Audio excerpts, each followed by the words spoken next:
Des d'Esquerra Unida Biar volem fer les següents reflexions pel que fa al passat plenari ordinari de l'Ajuntament del mes d'abril.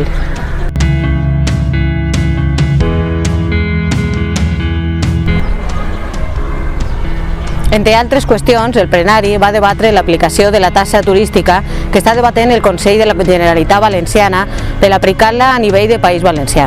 Una taxa que possiblement es deixa en mans dels municipis per a que decidisquen si l'apliquen o no.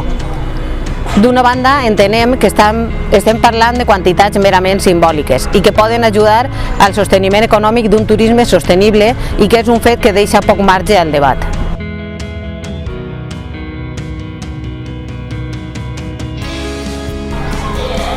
D'altra banda, entenem que a nivell local els assumptes que es debatisquen al plenari haurien de centrar-se en la vida municipal i no en aspectes on no té competències l'Ajuntament de Biar. Si tirem de mà de l'hemeroteca, el ple ha debatut des d'on situar els nous jutjats a Villena fins a les lleis educatives que són competència del govern espanyol. Entenem que el ple hauria de donar resposta als problemes del dia a dia dels nostres veïns i veïnes.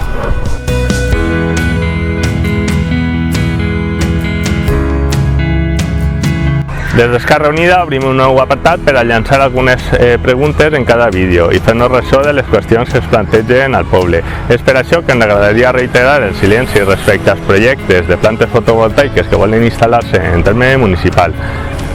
Més quan des de la plataforma Stop Plan Solar Vinalopó s'estan organitzant mobilitzacions com la de Salines el passat diumenge, municipi on si s'aprovaren les 5 plantes projectades ocuparien el 25% del terme municipal.